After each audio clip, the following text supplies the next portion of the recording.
Hello students पढ़ते हैं poets and pancakes का नेक्स्ट पार्ट। कल हमने पढ़ा था कि जो राइटर है और जेमिनी स्टूडियो के बाकी स्टाफ है वो उस व्यक्ति के बारे में ज़्यादा कुछ नहीं जान पाते जो उनके स्टूडियो में आया था। तो नेक्स्ट पढ़ते हैं। The great prose writers of the world may not admit it. Prose होता है गद्य भाग, एडमिट स्वीकार करना।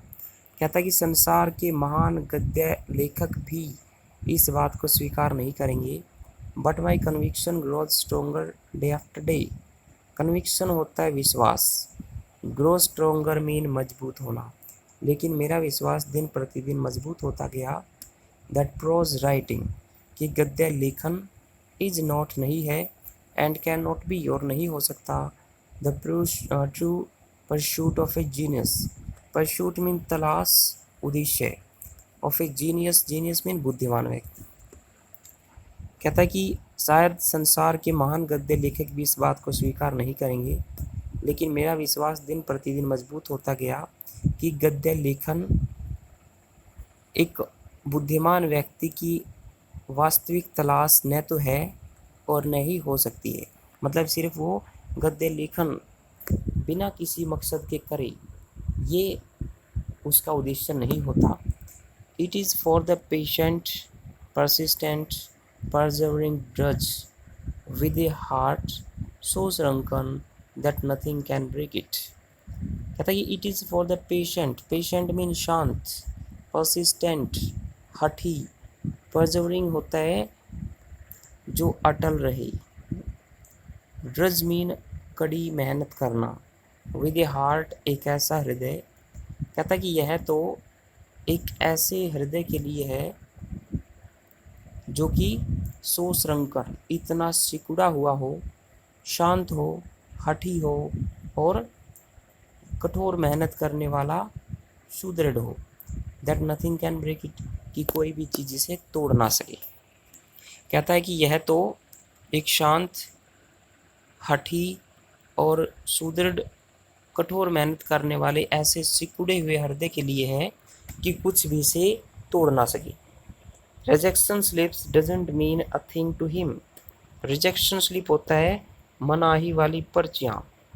मनाही वाली पर्चियों का उसके लिए कोई मतलब नहीं होता। तो यहाँ पर हम इसको अच्छी तरह समझते हैं कि क्या कहना चाहता है। राइटर कहना चाहता है कि भाई अगर किसी राइटर ने कोई गद्य भाग लिख दिया और उसकी निंदा की गई, तो इसका मतलब ये नहीं है कि वो राइटर वो गद्य भाग आगे लिखना छोड़ देगा। तो वो कहना चाहता है कि ये चीज़ तो एक ऐसे सिकुड़े हुए हृदय के लिए है कि चाहे उसके साथ कुछ भी हो, वो अपना कार्य करना नहीं छोड़ता। तो ये मतलब है यहाँ पर, चाहे उसके लिए कितनी ही मनाही वाली बातें उसको देखने को आ जाएं। He at once sets about making a fresh copy of the long prose।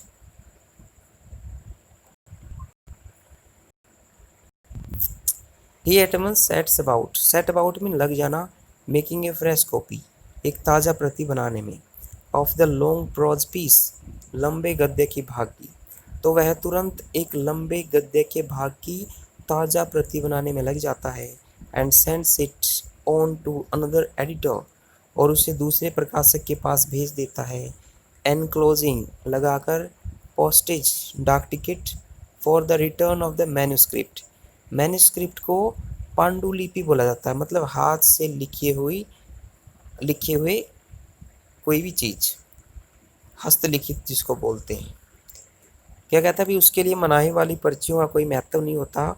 वो तुरंत एक दूसरा गद्य का भाग लिखने में लग जाता है और इसे दूसरे प्रकाशक के पास भेज देता है डाक टिकट लगाकर, ताकि इसकी पांडुलिपि वापस आ सके, हस्तलिखित वो प्रति वापस आ सके।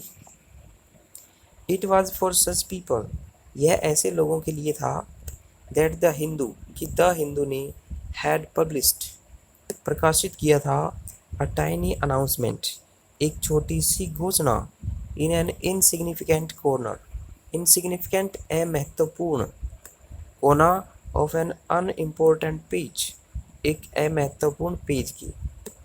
तो यह ऐसे लोगों के लिए था कि द हिंदू ने एक अमहत्वपूर्ण पेज पर, एक अमहत्वपूर्ण कोने पर एक छोटी सी घोषणा को प्रकाशित किया था। क्या घोषणा थी? A short story contest organised by a British periodical by the name the Encounter. वो घोषणा क्या थी? एक शॉर्ट स्टोरी कॉन्टेस्ट, एक लघु कहानी प्रतियोगिता ऑर्गेनाइज्ड, आयोजित की जा रही थी बाय ए ब्रिटिश पीरियोडिकल पत्रिका bye the name the encounter.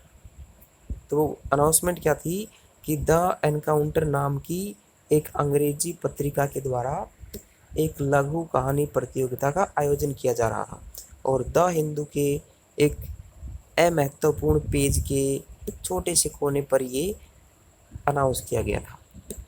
Of course, निश्चित रूप से the encounter wasn't a non commodity among the Gemini literati. Non mean जानी पहचानी, कमोडिटी वस्तु, लिटरेटी होते हैं साहित्य प्रेमी। कहता कि निश्चित रूप से द एनकाउंटर जेमिनी स्टूडियो के साहित्य प्रेमियों में जानी पहचानी वस्तु नहीं थी, वो नहीं जानते थे इसके बारे में। I wanted to get an idea of the periodical before I spent a considerable sum in postage. I wanted to get an idea, मैं मत प्राप्त कर लेना चाहता था, ऑफ द पीरियोडिकल, पत्रिका के बारे में, बिफोर होता है पहली, आई स्पेंट मैं खर्च करूँ, कंसिडरेबल अच्छा खासा, सम धन, इन पोस्टेज डाक टिकट, sending a manuscript to England में एक पांडुलिपि भेजने में। कहता कि इससे पहले कि मैं इंग्लैंड में एक पांडुलिपि या हस्तलिखित पत्र भेजने में, उसके ऊपर डाक टिकट लगाने में एक अच्छा खासा धन खर्च करूं, मैं इससे पहले ही इस पत्रिका के बारे में राय या मत प्राप्त कर लेना चाहता था। इन दोज डेज, उन दिनों, the British council library had an entrance होता है प्रवेश द्वार, विद नो लॉन्ग मीन लंबे लंबे, विंड होती है हवा, विंडेड मीन हवा में लटकते हुए, साइन बोर्ड ही होते हैं, एंड नोटिसेज और सूचना पत्र, टू मेक यू फील, जो आपको महसूस कराएं, यू आर स्नीक मीन घुसना, कि आप घुस रहे हो, इनटू फॉरबिडन एरिया, फॉरबिडन वर्जित। कहता है कि उन दिनों ब्रिटिश काउंसिल लाइब्रेरी का जो प्रवेश द्वार था, उसके ऊपर कोई भी बड़ा हवा में लटकता हुआ साइन बोर्ड या सूचना पत्र नहीं था जो आपको ये महसूस करवाए कि आप एक वर्जित क्षेत्र में घुस रहे हो। मीन्स जो ब्रिटिश काउंसिल लाइब्रेरी थी पुराने समय की, कहता कि वहाँ पे कोई भी नोटिस नहीं लगा हुआ था कि कौन यहाँ पे अंदर नहीं आ सकते हैं, वहाँ कोई भी जा सकता था। And there were copies of the Encounter, और वहाँ द एनकाउंटर की प्रतियाँ पड़ी थी, लाइंग पड़ी हुई थी, अबाउट इधर उधर, in various degrees of freshness, various विभिन्न डिग्री होता है अवस्था, फ्रेशनेस ताजगी, तो वहाँ द एनकाउंटर की विभिन्न पत्रिकाएं ताजगी की विभिन्न अवस्थाओं में पड़ी हुई थी। ताजगी की विभिन्न अवस्थाएं मतलब कोई तो बिल्कुल नई थी, कोई थोड़ी सी पुरानी थी, कोई बहुत ज़्यादा पुरानी थी। ऑलमोस्ट अनटच्ड बाई रीडर्स, लगभग पाठकों द्वारा अनछुई, तो वहाँ द एनकाउंटर की इधर उधर बहुत सारी किताबें पड़ी थी जो कि ताजगी की विभिन्न अवस्थाओं में थी और लगभग पाठकों द्वारा अनछुई थी, किसी भी पाठक ने उनको छुआ नहीं था, इसका मतलब उसने उनको पढ़ा नहीं गया था। When I read the editor's name, जब मैंने प्रकाशक के नाम को पढ़ा, I heard a bell ringing in my shrunken heart. shrunken means सिकुड़ा हुआ, तो जब मैंने प्रकाशक के नाम को पढ़ा, मुझे अपने सिकुड़े हुए हृदय में एक घंटी बजती हुई सुनी। It was the poet who had visited the Gemini Studios. यह वही कवि था जो जेमिनी स्टूडियो में आया था। I felt like, मैंने महसूस किया जैसे कि, I had found a long lost brother, जैसे कि मुझे एक long lost brother, लंबे समय से खोया हुआ भाई मिल गया हो। And I sang और मैंने गीत गाया as I sealed the envelope, जब मैं उस लिफाफे को बंद कर रहा था, and wrote out his address.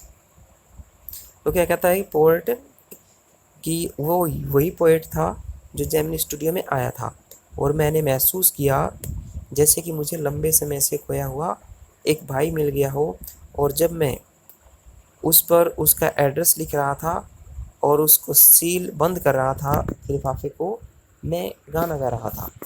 I felt that he too would be singing the same song. मैंने महसूस किया कि वह भी यही गीत गा रहा होगा एट द सेम टाइम उस समय।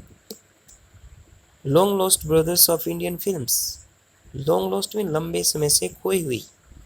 भारतीय फिल्मों में लंबे समय से खोए हुए भाई डिस्कवर ईच अदर, एक दूसरे को ढूंढ लेते हैं, by singing the same song, एक जैसा गाना गाते हुए, इन द फर्स्ट रील, पहली रील में, and in the final reel of the film. कहता कि भारतीय फिल्मों में लंबे समय से खोए हुए भाई पहली और अंतिम रील में एक जैसा गाना गाते हुए एक दूसरे को ढूंढ लेते हैं। मैंने ऐसा ही महसूस किया। Stephen Spender, Stephen that was his name. कहता कि उसका नाम था स्टीफन स्पेंडर। तो इतना ही, थैंक यू।